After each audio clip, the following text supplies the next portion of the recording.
తాకట్లో ఉన్న మీ బంగారాన్ని విడిపించి ఆ రోజు ఆన్లైన్ రేటుకి కొంటాం. Sharma gold company.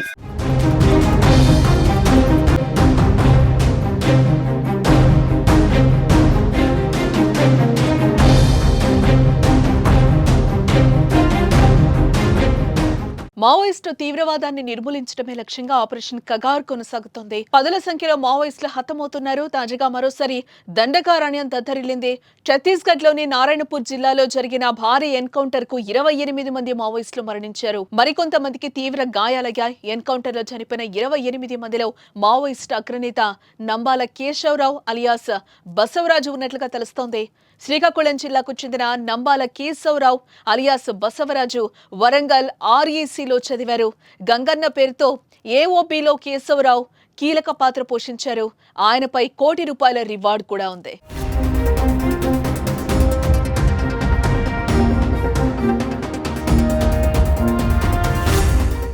నారాయణపూర్ జిల్లా మాధటవీ ప్రాంతంలో మావోయిస్టు అగ్రనాయకులు ఉన్నట్లు పక్కా సమాచారంతోనే భద్రతా బలగాలు బుధవారం ఉదయం ఆపరేషన్ చేపట్టాయి.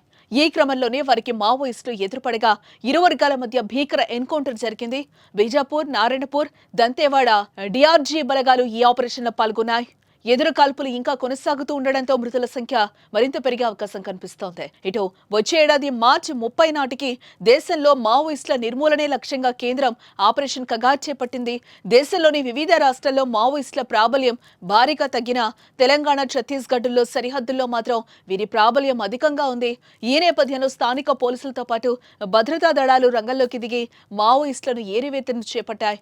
ఈ సందర్భంగా మావోయిస్టులకు భద్రతా దళాలకు మధ్య ఎన్కౌంటర్లు చోటు చేసుకుంటున్నాయి. వీటిలో భారీగా మావోయిస్టులు మరణిస్తున్నారు.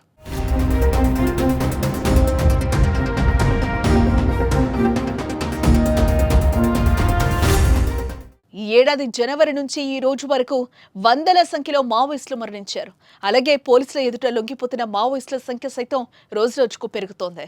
అయితే ఆపరేషన్ కగార్ను నిలిపివేయాలని డిమాండ్లు కూడా వ్యక్తమవుతున్నాయి. వాటిని పట్టించుకోకుండా భద్రతా బలగాలు ముందుకు దూసుకెళ్తున్నాయి. ప్రస్తుతం ఆపరేషన్ కగార్ చివరి అంకానికి చేరుకున్నట్లుగా తెలుస్తోంది.